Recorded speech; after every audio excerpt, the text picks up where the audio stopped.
Life's soft debts. Thanks so much for all the great feedback and for sharing some of your maverick moments and experiences. I love hearing from you all, so please do keep writing and sharing your thoughts either on the podcast review page or by emailing me at theordinarymaverick@gmail.com. We have moved yet again. Yes, this is our 20th move. We traveled last week to Dhaka, Bangladesh, and I'm recording this podcast for all of you from a very warm and sultry and also very noisy Dhaka. Today's podcast is an interesting topic. We all are familiar with the term debts. And I'm sure we have all experienced paying back debts or loans with different conditions, etc. You might have also heard about soft debts.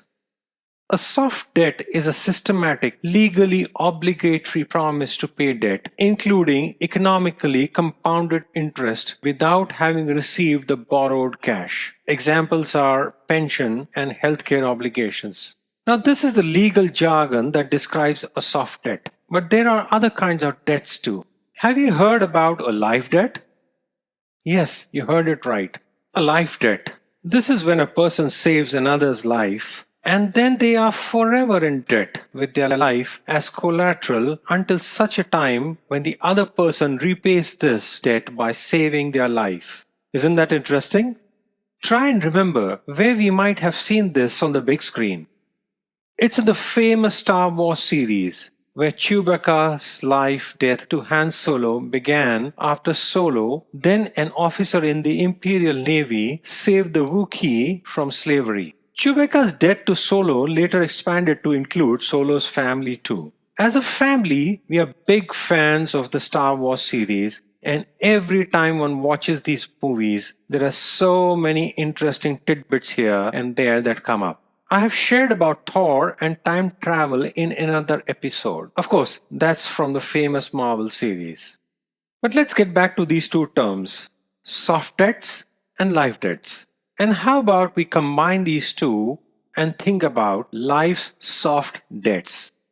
Now, what do I mean by that? You see, we go about life many a times without realizing that we are either the giver, the lender, or the receiver of life's soft debts.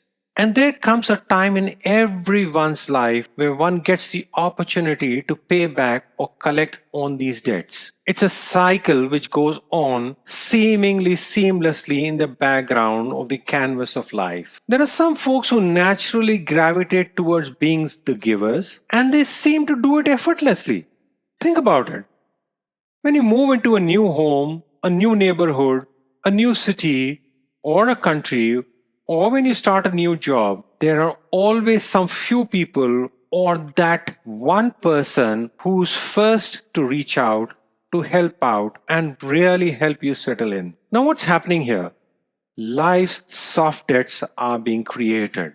The cycle, or maybe let's call it the chain, is moving.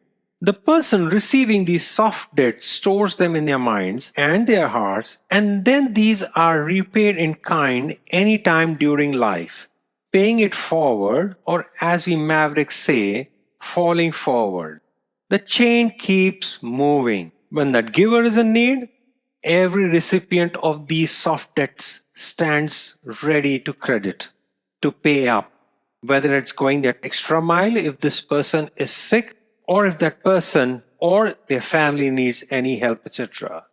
It may be a direct lender and giver transaction, or it may be part of the chain transaction. But one way or the other, the giver gives and the lender receives. The difference in life's soft debts is that these are linked to emotions and feelings and not to hard cash. Now, here's a maverick tip. Always build your life's soft debts bank. Remember the other banks I've talked about in other episodes? The humor bank, the memory bank. Well, here is the soft debts bank. Be the giver, be the lender, and also be the receiver in life. Do your part in keeping the chain moving. Remember, payback will always happen. You know, the two sides of the coin?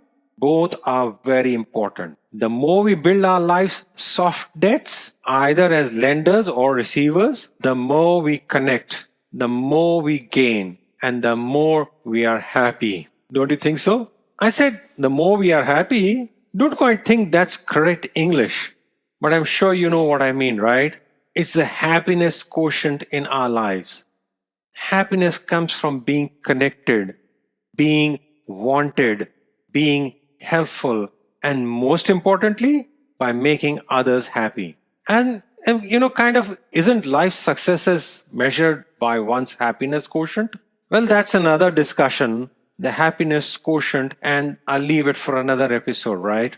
Now, whether you're a lender or a receiver, either ways, the happiness will come because in that transaction, there are no immediate expectations. You're creating life's soft debts. You're building your soft debts bank account. And the more you collect, the more the rise in the happiness quotient. And believe it or not, this increases even more when these are random transactions. What do I mean by that? It essentially means that you may not know the person, but are still creating these life's soft debts. Remember, keeping the chain moving. We still remember once meeting a couple at an airport while on holiday, and purely by chance, we struck a conversation. And during that exchange, they got to know that my wife was a doctor. Later, they again contacted us for some medical advice, which actually gave them some positive results. They had been struggling for some time, and with this random encounter and support, it was solved. Till today, we are good friends, and in fact, when we happened to go on a holiday near their hometown, we met again and they shared some great tips on areas to explore in their neighborhood and their town. We have also many times ourselves been the recipient of many such acts of kindness and support while moving homes, cities, countries, and essentially settling in. And in turn, have paid it back when anyone new comes in where we are living. It's not something we think about in depth, but I must say, when you reflect, you realize how life's soft debts are being accumulated and paid up. A fascinating cycle and chain of events, always falling forward, and most importantly, linked to a happiness quotient. On that note, let me leave you with a request to think about this some more. Do write your comments, share your feedback. I would love to hear from you. And for some more Maverick tips, do subscribe to the Ordinary Maverick podcast. This is Ajay signing off and wishing you have an amazing day. Keep well, keep safe.